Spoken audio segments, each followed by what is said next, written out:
Gloire au Seigneur. Nous rendons gloire à Dieu bien-aimé. Oya Pesibiso opportunité et nous remercions le Seigneur au travers de sa servante Mama Kati. Oya lekina ko connecté biso na pokwa lelo. Nzamba lola mona yo mama amona bana nyonso sike zwami bino pe a continuer na kosala biso nyonso bolamu. Bien-aimé ezali émission Maman Mo Christou. Toleka chaque samedi lokwa lelo de 19h30 à 20h30. Tolobakango pona yo peut-être ezambala no ya liboso olanda biso tope oyoka biso. C'est vrai ndenge to annonçaki la fois passée que to silisaki na grand thème na biso o tolobelaki pratiquement pendant 1 mois, 2 mois et to silisaki yango par la grâce de Dieu la fois passée. Et tolobaki sur la soumission et ndenge molimo santo nzambe amemelaki biso to yebi ke osepelaki biso pe to sepelaki parce que biso pe to zaki ya biso par yo moko pe ozwaki oya yo par na boye lelo to yena motuna na yena motuna to pe to yena motuna radio pain du soir na bandako na biso na mabota na biso na misala to pe na nzela esika tozolanda l'émission na biso. Question na biso ezali boye. Est-ce que la tricherie est biblique? Est-ce que tricherie ezali biblique? Tricherie na sens ya boye na lingi na pesa un peu ba précision. Tricherie ekokozala na classe mama zalaka ne étudiante mama zalaka na ye élève ndenge tolobaka na deuxième na nouveau départ esengeli mama nyonso azwa conscience esengeli moto nyonso en général ayeba kozwa conscience ya koyeba kosala mieux qu'avant. Ce qui hier nanga na lekaki sur le banc de l'école te voilà un nouveau départ, je dois faire un effort. Nayebi que ce n'est pas facile. Même pour moi qui vous parle, ce n'est pas facile. Ce qui hier lobi nanga na kokaki nanga kozonga kotanga classe te to na bandaki na suka na nzela na zwa diplôme te na kende nanga mosika te, voilà encore une opportunité que le Seigneur nous accorde tous na koyeba koyebisa biso kolobela biso sur le nouveau départ. Alors tricherie na ye nango na pokwa lelo ekozala na domaine ya une maman comment dirais-je étudiante azana nous sur le banc de l'école alobi na boti bana nanga misatu mine mitano na boti bana nanga sambo motoba zomi na monike bana bapusani na âge na bango. Maintenant je peux refaire ma vie ou bien nakoki kozanga na classe pona kende kotanga nazwa pe titre moko dans la société pour l'épanouissement de ma maison, pour l'épanouissement de moi-même, pour l'épanouissement aussi de l'œuvre de Dieu. Tokoyi kozolobe la tricherie na kati ya ki jeunesse ya moto ezala mwasi ezala mobali esalemi ke na mwasi to na mobali nzambe azoyebisa biso ke oyo azali célibataire to pe homme seul to pe femme seule oyo aza na molingami te ne peut pas oser na likambo ya kosangisa mbeto. C'est la tricherie. Na mwasi ya libala pe ozali mama na kati ya ndako mobali abala yo aonora yo ozana bana na bino mobali na yo ndenge moko pe na papa ozana mwasi na yo ozana bana. Est-ce que la tricherie est biblique? Nde question toye nango na pokwa lelo tokomeka koyekola biso nyonso ensemble po toyeba soki nzambe autorisaka tricherie na différents domaines ya vie. Mais je crois que na koloba mingi na oyo etali célibataire na oyo etali mwasi ya libala. Na kobeta penza tokobeta penza sete mingi na likambo wana. Parce que na nouveau départ, tolingi kozala propre, tolingi kozala sembo, tolingi kozala digne liboso epai na Nzambe. Soki marche chrétienne na biso ya lobi oyo eleki ezalaki ya kwanga na makayabu, ezalaki ya manœuvre, mais cette fois-ci Nzambe azobenga biso na kati ya bonne marche et que yemoko azala au centre ya engagement na biso, yemoko azala au contrôle ya nouveau départ na biso avec le Saint-Esprit pour que toyeba kolonga, pour que toyeba ko avancer, pour que toyeba ko tourner en rond. Bien-aimés, nous avons fait passer beaucoup de temps en tournoyant au même endroit, sans avancer, ni reculer, mais tozaka kawana. Mengana sambela kati, ndenge nini, ser wana kutwa yaki lobi kaka n'église. Ngana za n'église au banda batongango, ça fait 1000 ans, ça fait 2000 ans, je suis là, avec le même pasteur, avec la même maman pasteur. Nda pasali misokutu bayeko kutanga, mais ndenge nini. Non ma sœur, c'est question ya koyeba, ozalaka na kati ya tricherie toti. Voilà. Nameki un peu kobanda na kotala na dictionnaire français pona koluka koyeba tricherie ezanini. Tricherie ezali nini. Nazoyeba penza mot exact na lingala te mais na tozo comprendre même na lingala tolobaka tricherie. Voilà. Tricherie elingi koloba nini. Na tangiango na dictionnaire namoni que la tricherie, c'est la fraude. Mot vraiment oyesengeli. C'est la fraude. Alléluia. C'est la fraude commise lors d'un examen, d'un concours ou pour obtenir certains avantages, notamment d'ordre matériel. Wanezali définition na kati na dictionnaire français. Balobi na biso ke tricherie ezali fraude. Ça veut dire kozana na droit te ya kozwe loko wana te.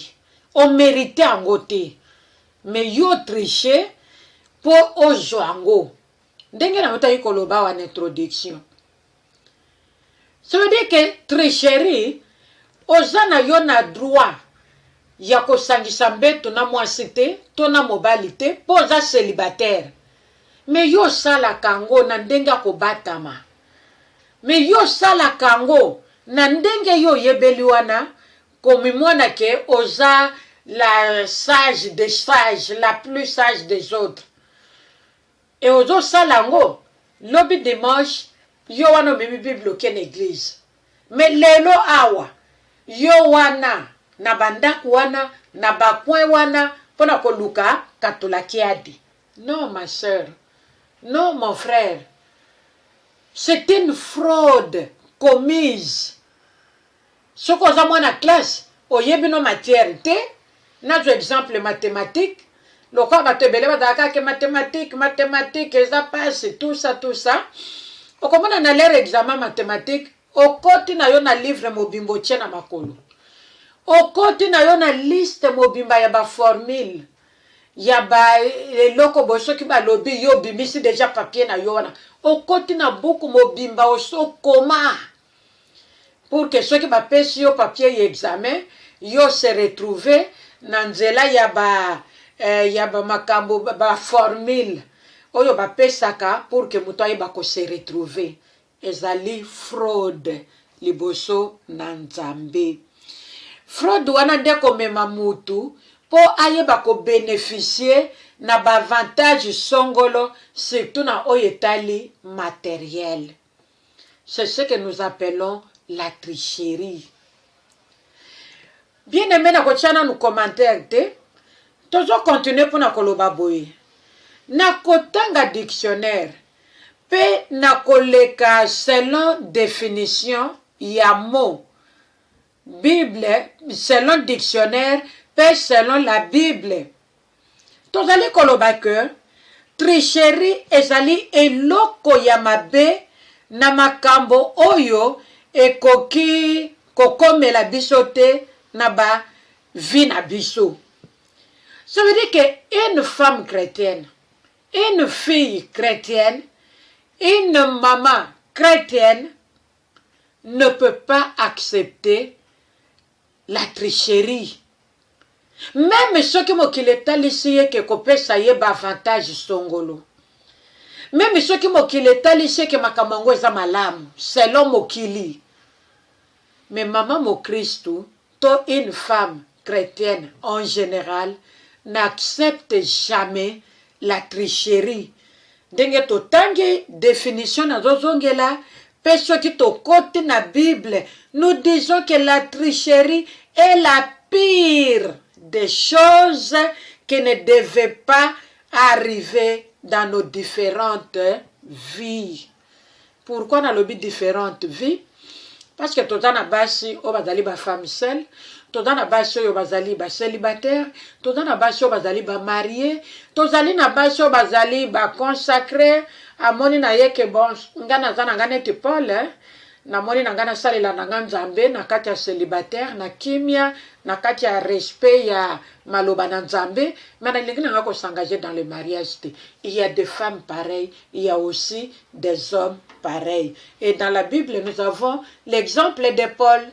Totikala koyoka te que Paul abimaki, l'air à s'engager na Jésus, l'air à bongoli motema, ndenge toyebi, Paul azalaki meurtrier, mobomi, monyokoli ya ba chrétien. Mais tango kaka pesivi na ye pa na nzambe, tango kaka ye pa na Yesu elombe mobali. Totikala ki lisu koyoka te que Paul abomaki, toyoka ki lisu te que ayinaki ba chrétien, mais atikala ki fidèle na nzambe na bomoy. Donc la tricherie bien-aimée nazo zongela lisusu ezali eloko ya mabe na makambo oyo ekoki kokomela biso bana na nzambe te ou bien baso bayebi nzambe te ekoki kokoma na bavi na biso te. Quelle que soit la différence que nous avons dans nos vies, eza eloko ya kosouete ata mukete. Tout en étant chrétienne, il y a chrétien et chrétien, hein? C'est pourquoi nous avons insisté. Na kozala mo Kristo, tope mo Kristo, na kozala mwana na nzambe. Oya botami mbotama ya mibale, epe oyo azali nzamba zobenga ye mwana, alléluia, conséquence nango ezali trop grave. Ngana yo to bengami bana na nzambe. Ngana yo to bengami basali na nzambe. Ngana yo to bengami ba mama. Oyo nzamba keli lokola ye. Ne lilingi na ye, pe na ressemblance na ye. Tolobela kiango la fois passée en long et en large. Bien-aimé, tokoki kozwa vi na biso na blague ata mukete. Mama mo Kristo. Ngana yo, tokozala na excuse te liboso na nzambe. Soki lelo nzambe atali biso, amona ke toza na kati ya tricherie. Mama ya fin du soir, tokozala na excuse te liboso na nzambe. Tozoloba likambo yo parce que c'est un nouveau départ. Et sengeli maman se retrouver. Et si ka maman zalaki koyeba te, na nouveau départ, maman atia munoko na mabele. Aloba na salaki likambo yo lobi. Na salaki likambo ya une semaine. Na salaki yango ya un mois. Lelo lokola na yoki yango. Na ba conséquence nango ke zaya mabe. En tout cas, nzamba lola na zongi na sena makolo na yo. Molimo santo no asunganga na kwisa malisu na kati na tricherie pona kosepelisa nzoto nanga na ndenge ya bosoto ata mukete. C'est ça le nouveau départ ba maman. prendre une bonne décision pour la gloire de Dieu et se mettre debout. Prendre une bonne décision pour plaire à son Créateur et se mettre debout pour ne plus trébucher. Totika makambo ya lelo to kwei lobi to telemi, lelo to kwei lobi to telemi, lelo to kwei lobi to telemi. Biso moko même conscience na biso reprochaka biso. Parce que biso moko tomiye bakate toza wapi. Tozo tepa. Ce qui batie biso na balance. Balance ezo ye bate na za wapi. Mama yo za wapi. Ce qui lelo batie yo na balance. Maloba na nzambe ekola kiso ko za wapi mama. Nan nouveau départ, c'est la crainte de Dieu d'abord. La crainte de Dieu. Kobanga nzambe. Ole ya koloba ke no, moi je veux aller dans la boîte à 18h. Na kende koluka mobali na bar, mais na zo la molili ekota. Maintenant lokola ba journée zo la milai, il est pratiquement 20h. Mais dehors il fait toujours jour, il fait beau. Non, la l'air molili ekotaka. Non, ba maman. Nous devons craindre celui qui tue l'âme et qui tue le corps. Et ça, quand moko et l'ombe. Notre Dieu le Créateur. Il n'y a que lui seul. Oya zobo manzoto, azobo mana molimo ya moto. Ça sert à quoi ya kobanga moto mokili? Oya zobo makaka nzoto. Oyo pata na makoki ya koboma nzoto ango te soki nzamba permettre yete. Ça sert à quoi to banga ye? Nous avons passé tout notre temps. Yakotale la bato, yakotale la mokili, amoni ngate, bakomona ngate, mobali nanga koyeba te, bana bakotika la koyeba te. Mais miso nzambe ma sœur. Miso nzambe zomona partout. Miso nzambe zomona partout. Nzambe na biso alala kata nimbaka te. Matoyi na ye yokaka tout et rien. Tout et sauf rien. Nzambe ayokaka nyonso. Azana besoin micro te. Azana besoin ya radio te. Azana besoin ya télévision te. Azana besoin ya mutaya kopesa information te. Mais il est capable de tout connaître. Parce qu'il est Dieu. Parce qu'il est le créateur. Yangwana esepeli sinzambe oyo. Ke na poko alelo. To ya kolobela likambo ya tricherie ke zamabe. Le fait seulement ya kotanga dictionnaire.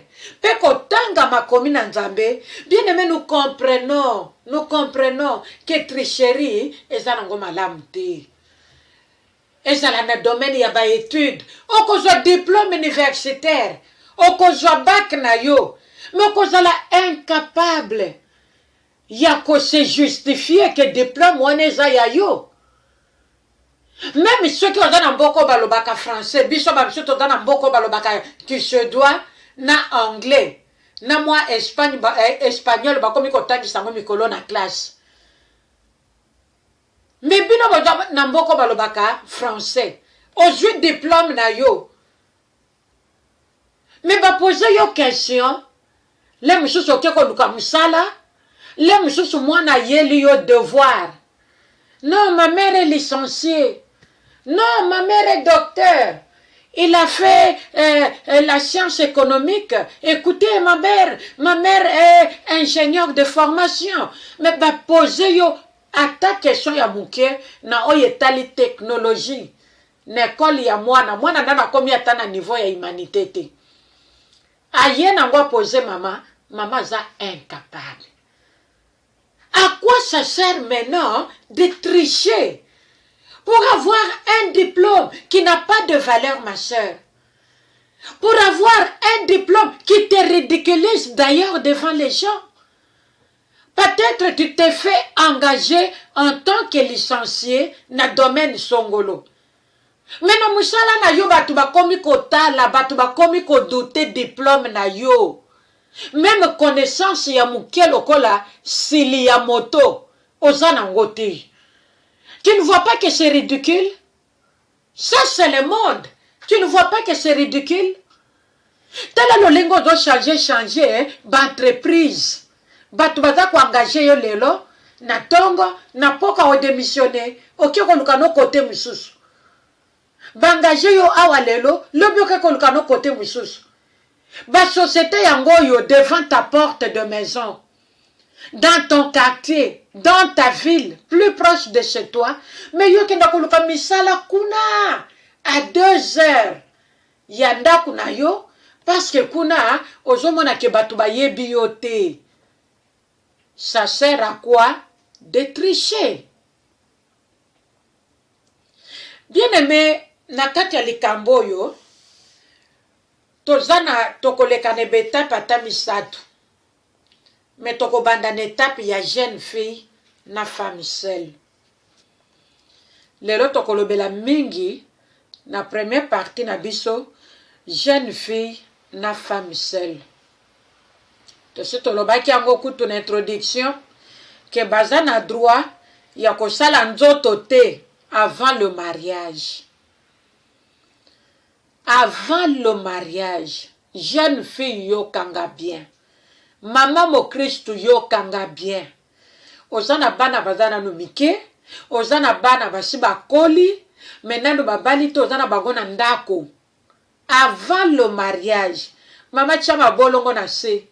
Lela grâce à Nzambe likola bana na yo, lela nguya ya Nzambe likola bana na yo, Nzamba yeba kobombela yo bango, Nzamba yeba kobatela bango, Nzamba yeba ko protéger bango.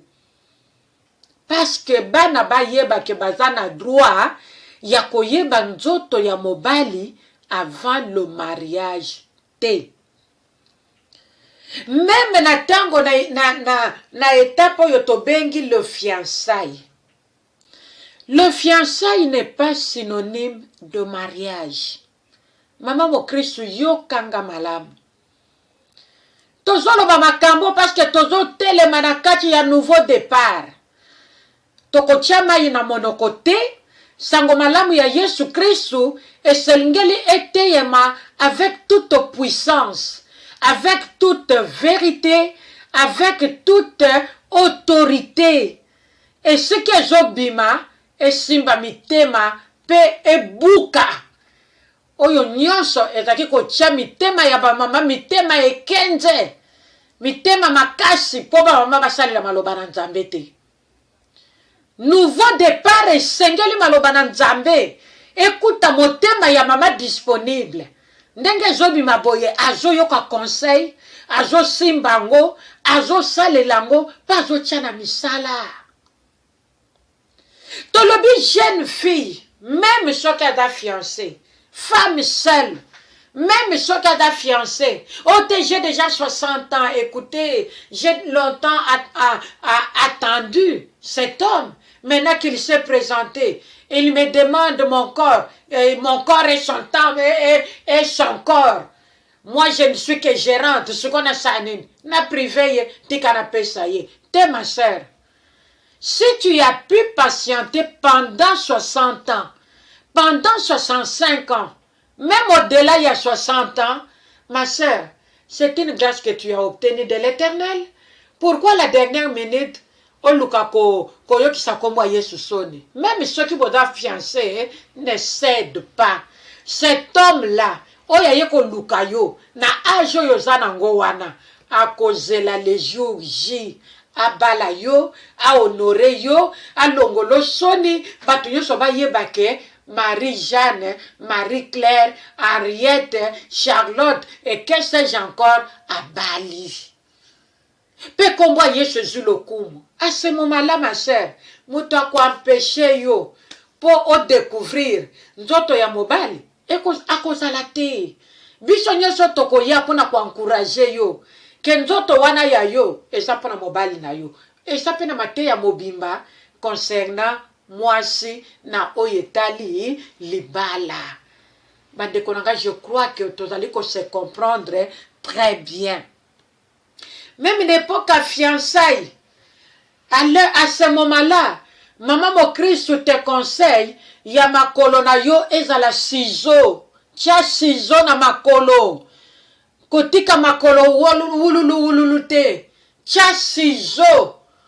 Croisez les jambes, ma sœur. Et tiens bon.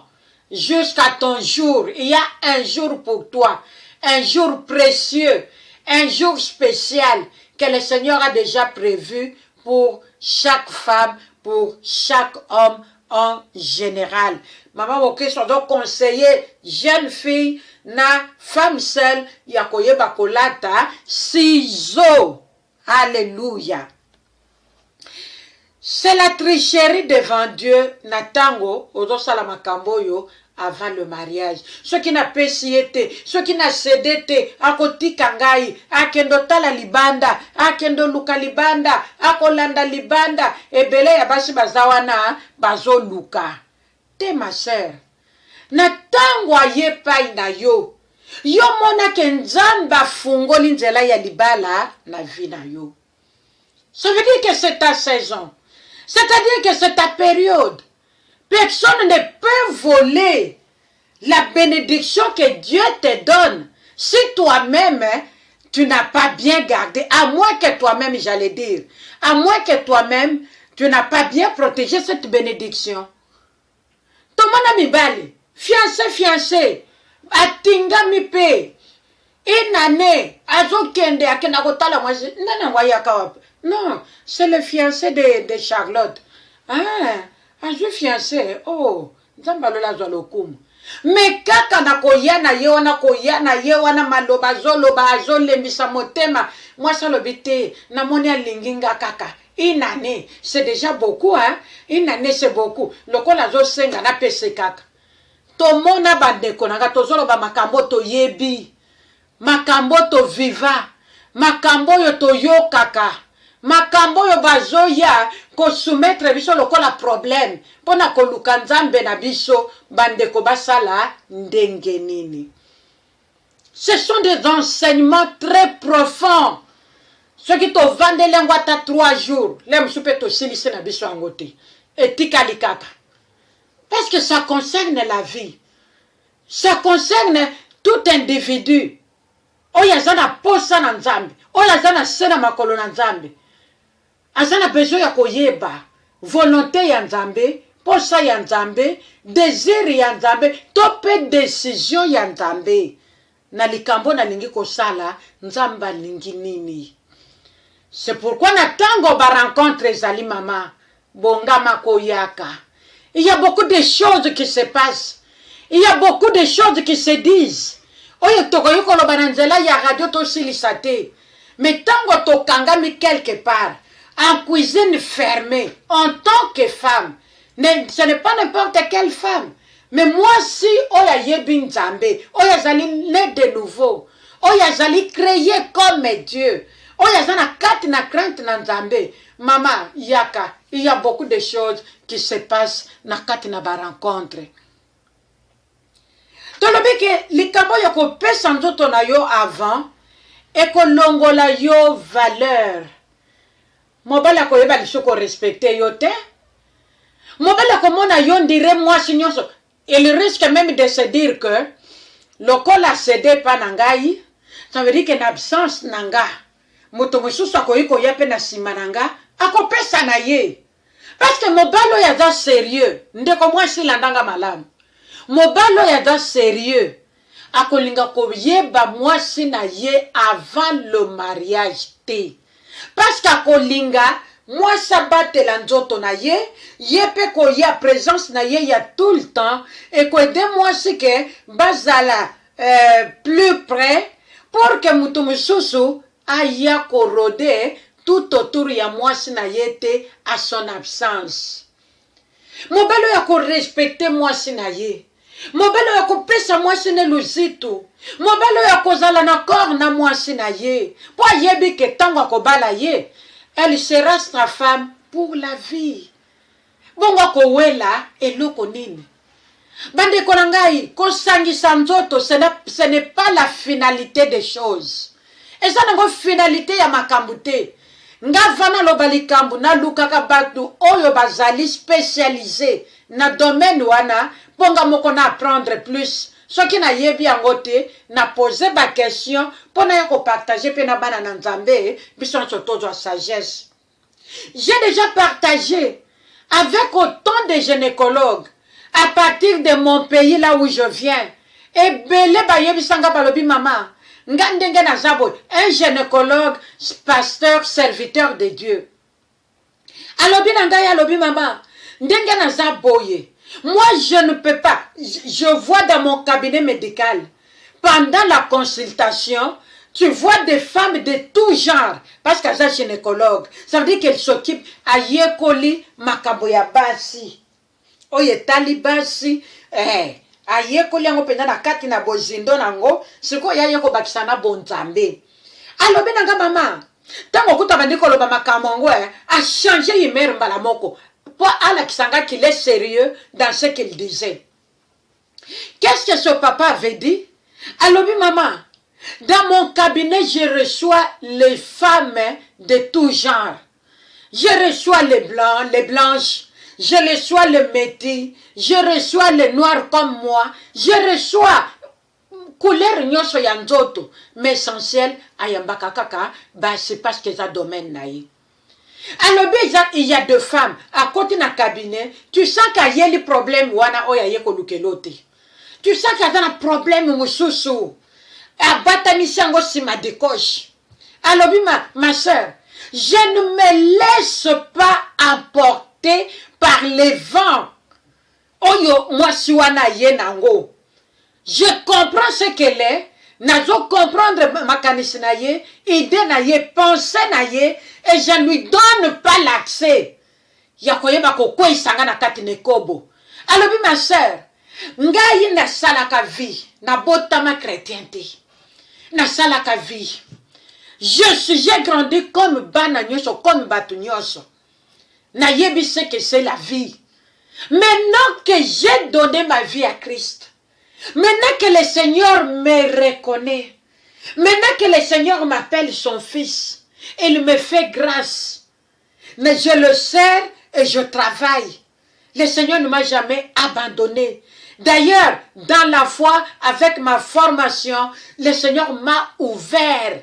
Kolekakutu, formation na joaki na classe. Pendant plaisir, yako sangi sambetu, yokande komwasi. Yoyo landa kamibali. Yoyo zakana posa yako kwe sabatu nekobo. Alobi nanga lobi pendant plaisir, oye diraka kaka 5 minutes. Ngana pesa accès. Nande komwasi tona mwasi. Akwe isangai. Bongo pendant ces 5 minutes, wana tango ngana kwe isami na CD. Soki na 5 minutes, wana yango kaka yesu nataki kozela kepoa yako jo église. Ngana perdre. Je ne peux pas. Ma soeur, nakati alisona na lobby, ça peut paraître un peu bizarre. Mais nazolinga to se comprendre. Nazolinga ndeko moi se comprendre. Femme seule, la jeune fille, le sexe, toko sangi sanzoto, c'est un plaisir qui ne dure que 5 minutes. Batuba sali beti danzoto, mutuba yebisi biso ango. Il n'y a pas longtemps, j'ai encore parlé avec quelqu'un d'autre qui m'a dit la même chose, qui m'a confirmé que c'est un plaisir qui ne dure que 5 minutes. Maman, prenez sengo ya 5 minutes. Ok, ne ko perdre. Et sengo nzamba zo pesa biso pour l'éternité. Ata yo moko. Zwata na yo mama vanda kanisa. Zwata na yo mama luka nzambe. Comprendre makamu nzamba zo yebisa église. Azo yebisa ba mama. Azo yebisa mwasi moko dans le monde. Et si kozo landela biso na pokwa lelo. Ce plaisir ne dure que 5 minutes. Tango za célibataire oyo ki poso ane zo matona nzoto. Telema na kombo na Yesu Kristo. Zwela ngo autorité. Benga nango. Banda ko yebisa nzoto na yo. Ke yo nzoto nanga yo kangai. Nzoto nanga nige za boye. Eza temple ya molimo santo na nzambe. Et si ka molimo na nzambe azali ko régner tout le temps. Poye ba kopesa gloire et pas na Yesu Kristo. Mama akobima kokende. Bako kende. Yo rappelaka bango. Kengandenge na zaboye. Nazali temple ya nzambe. Ne te laisse pas emporter ma soeur. L'icône plaisir à 5 minutes.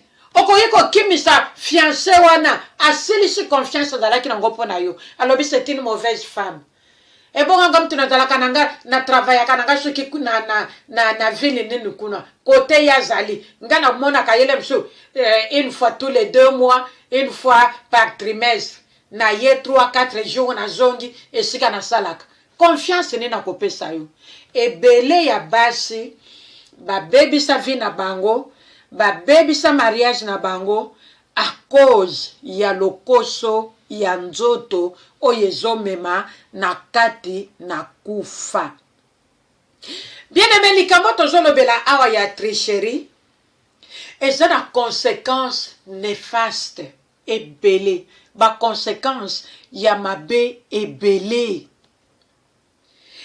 Obimi bayebaka te baboti bayebi koza mwana malamu luzitu na kati ya ndaku baboti bapesa ko confiance.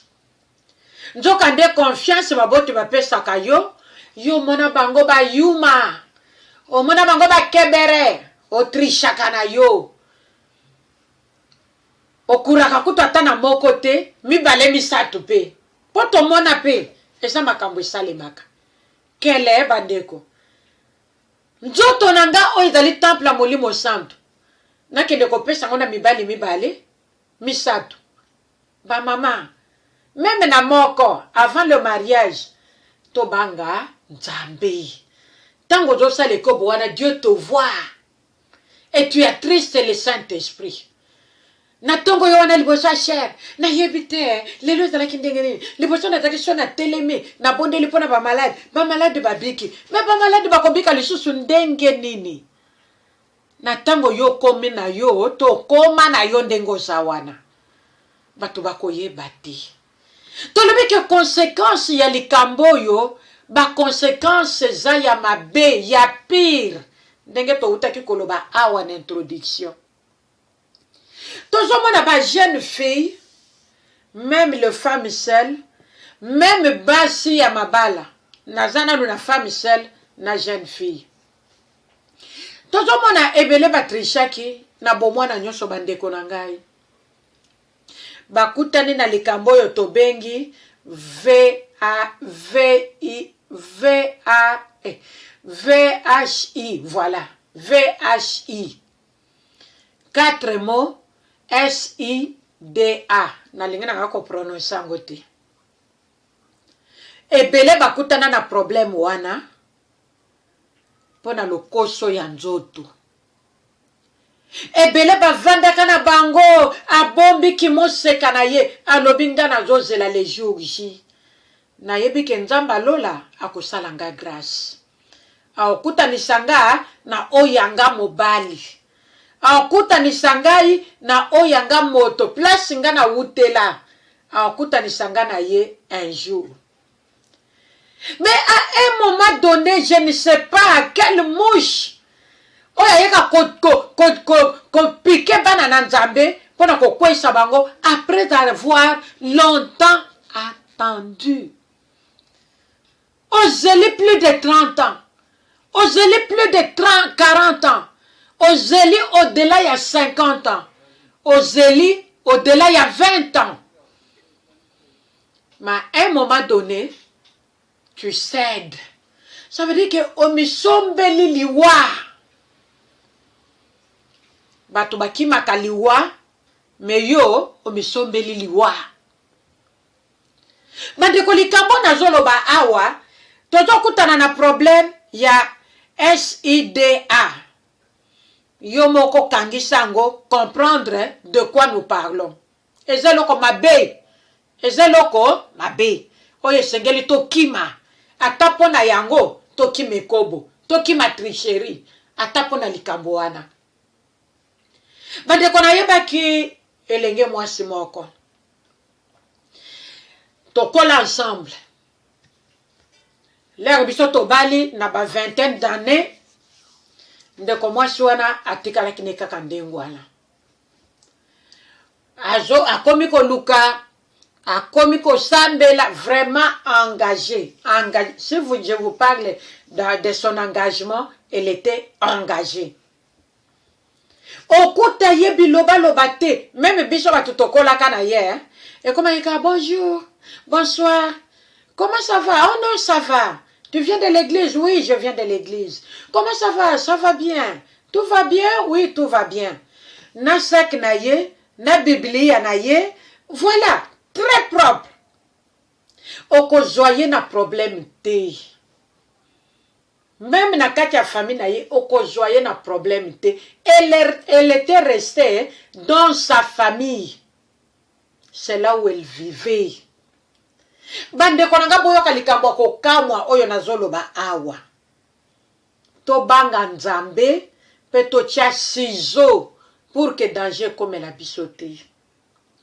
Nazoloba ngona ndenge ya ironie te, ya kotiola te, ya koseka te. Non, je suis sérieuse. Na musala nzamba pesanga na lingi to se comprendre. Lo lenge molimo santo alingi to comprendre. Peto tikala na kati na crainte ya nzambe. Bandeko tolanda, ndeko mwasi oyo nga na voyager na tikie na mboka nga na uta.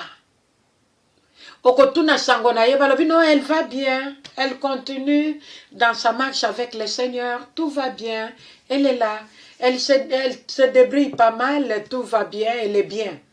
Bandeko mukomsu na vandika bo téléphone na ngeleli. Ndra na yamba boye. Tu sais quoi? Ngabi quoi?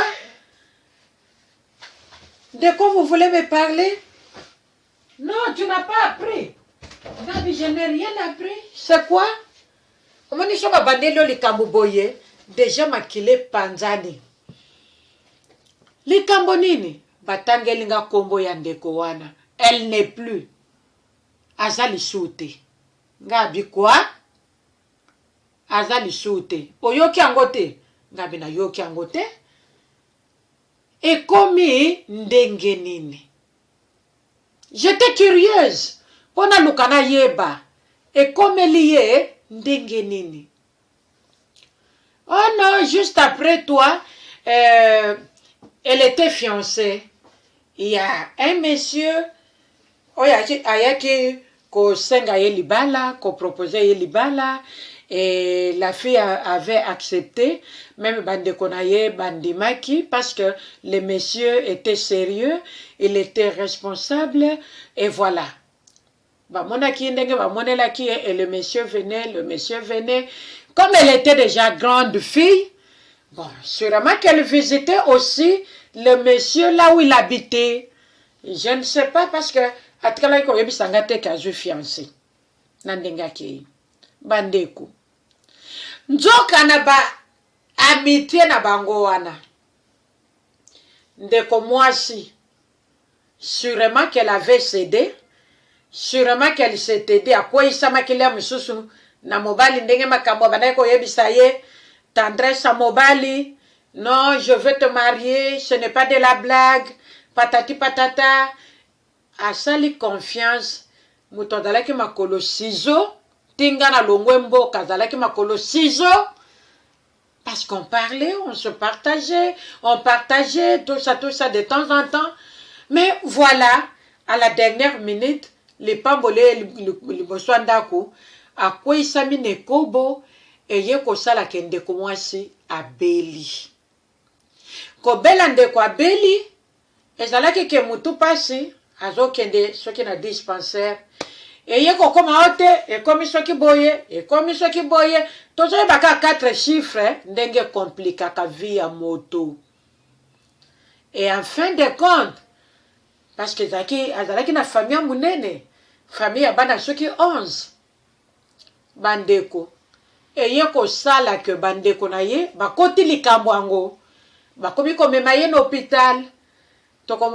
Ndeko na biso ndenge nini situation ezaka kosampire, situation ezobeba kaka tozomona malonga te, azozwa traitement, c'est comme si azozwa na ye traitement te boye na boye. Eye kosala ke ndeko wana baye koyeba kezalaki 4 lettres, ce n'est pas 4 chiffres mais 4 lettres. Bandeko na ye batie maboko na mutu. Mais que voulez-vous? Qu'est-ce qu'ils allaient encore faire? likambo esebimaki likolo ya mesa nde baye koyeba ke ndeko na bango atrishaki. Ce n'était plus leur sœur oyo bayebaki avec les jambes ciseaux. Donc bango so baye ko découvrir ke ndeko na biso asalaki likambo oyo esengelaki na ye kosala te. Et dans tout ça, ye moko en tant que mutu na soni wana malade na bana mike na ba mikolo na ba neveu na ba nièce na ye bazalaki au courant ya likambo.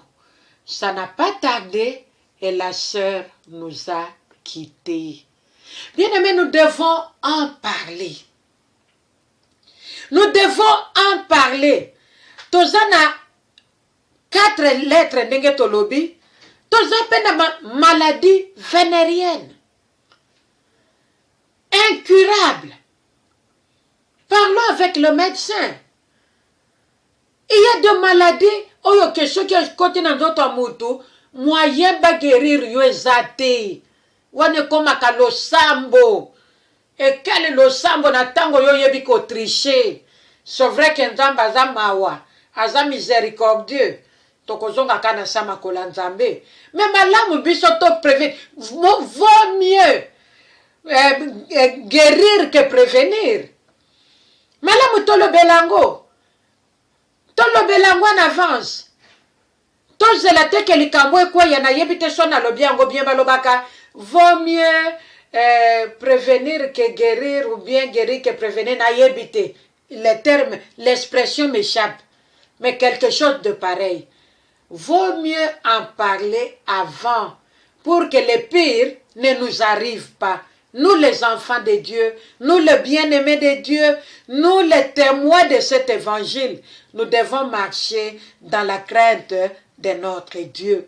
Yango bien-aimé, ce qui t'otangi, pour na kwa puye nyonso totikolo bana pokwa lelo, na livre Exode 20, verset 12 à 14, tozana Exode 20, verset 12 à 14, pe tozana Proverbe 22, verset 3, qui dit la même chose.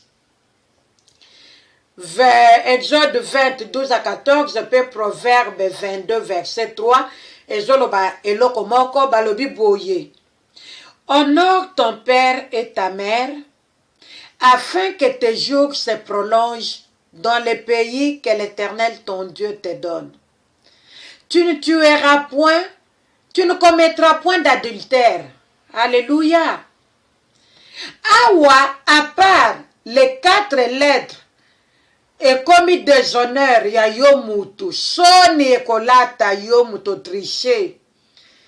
Ezana mususu alobi ngai wana wane talingate ngana lata kana ngai sokoto na yebisaka mutu alukaka ngai alata sokoto ya basoda pour que totikala na biso ka normal.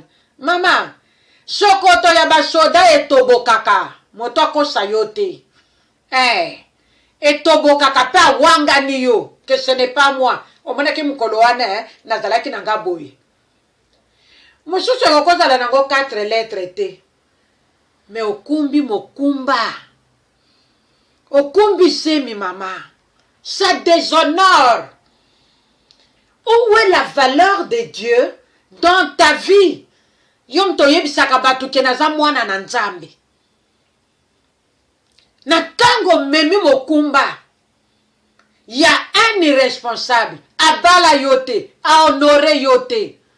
Maman, tu ne trouves pas que ce n'est pas propre? Tu ne trouves pas que ce n'est pas beau? Pourquoi ozotinga mananzelo ya mabe? Nouveau départ. Bien-aimés, nous devons en parler. Pour que moko na biso tetikala en arrière. Nous devons toutes avancer. Nous devons avancer. Nous devons tous percer dans la foi en Christ. Pour tout le monde a ba merveille yanzambe. Tout le monde a ba merveille yanzambe. Okombizeme. Okutani ba parana yo ba yo kisamisoni. bakotelema bapesa lisusu mwana nini conseil na quartier bakobandela wapi mpo batelema bateya bajeune fille na église to basangisi jeune garçon na jeune fille bakobandela lisusu wapi nzoka nde bango bazaka na likabo ya ministère wana oyokisi nzambe soni omiyokisi yo moko soni okokufa lokola ngungi. C'était quoi? Oh, pourquoi elle a fait ça? Après avoir attendu toute la vie, elle a fini par céder. Bien aimé, Bible l'ennemi, le diable rôde tout autour de nous, cherchant qui dévorer. Ça commence dans la tête. Nazeli mingi lokola nazwi fiancé azosanga nga bate na moni akobala ngai akonore ngai et osala nango eloko te tika kaka na cédé dans la tête. Ça veut dire que le diable aye kozwa place ya molimo santo et otikeli akota aya coopérer. Lui ne vient que pour dérober, égorger et détruire. Na ba version msubalobi, il vient pour tuer, voler et détruire. C'est la même chose. Yebake na tango zobi mana maloba na nzambe. Nzambe lobi honore ton père. Ça veut dire que respecter baboti na yo, na vie na yo. Même na tango commis à un certain âge. Même au-delà il y a 40 ans. Ne dis pas à tes parents que nous sommes déjà responsables. Je sais ce que je fais. Non, pas na bango zakaka mwana. Conseil na bango zakaka nécessaire. Ezaka malamu pona yo, eko tonga yo, eko sala quelque chose. Pelo kumu, eko yoba kozonge pa na nzambe. Et Bible lobi, tango zali honore ba parents, tango zali yoka conseil ya baboti, mikolo na yo eko zala ebele. Awa na sena moyi na mboka oyo nzambe apesi yo. Eh ma chère, moi, je veux vivre longtemps. Oui, honore tes parents. Honore ton père et ta mère. Assis-toi au pied de Jésus-Christ pour apprendre. Dengo vandi na poko alelo na nzela ya radio pain du soir pona koyoka émission oyezoleka précisément na tango yo oyo tobengi mama mo Kristu. Ezali pamboli pona yo, pe ezali pamboli pona bandaku na biso. Verset na biso continue balobi, tu ne tueras point. Okobomate. Mais yo zali na tango ke kuna oso bakola na terme ngo ya lingala salitaire ngana bakola kanangai. Docteur wana yeza na somo te ezelo komoko kaya 5-10 minutes. Oyoka pasite pasandi nango bino botaka boye pwani. Eza nango pasite yoka ndengo sola karabaninga. Eza nango pasite bino botaka bo pwani. Eza nango pasite d'ailleurs ko sala ka 5 minutes. On dirait kaka ozope makabo ndende c'est déjà fini. Maman, mais tu as tué. Nzamba lobi, tu ne tueras point. Kobomate. Tango yo bakolizemi. Ça veut dire que obomi. Okoyebisa nzambe nini. Bande konanga la tricherie, c'est la plus mauvaise chose. Oye sengeli maamo Kristo yeba. Pona vina ye. Et loko yasuka, tu ne commettras point d'adultère.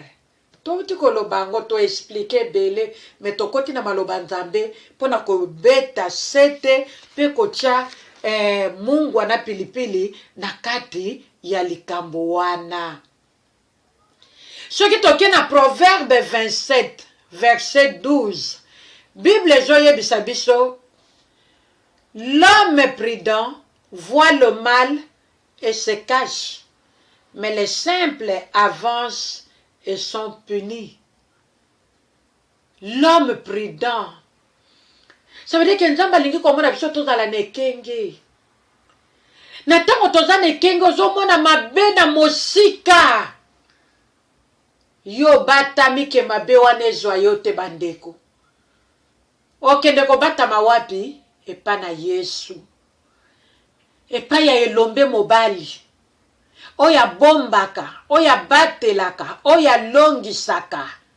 Oya tikaka ba oya yeba yokisa masoni te.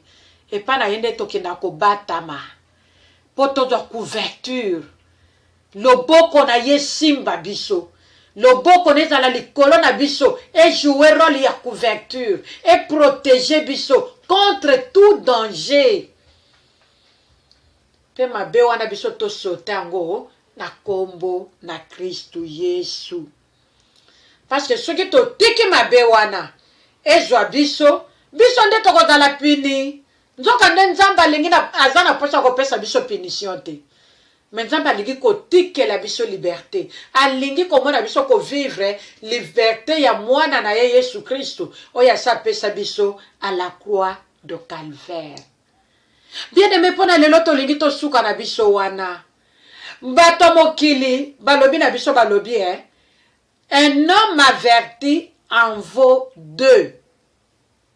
Oyoki un homme averti en vaut deux. Je ne sais pas comment expliquer cela en lingala, mais toujours comprendre.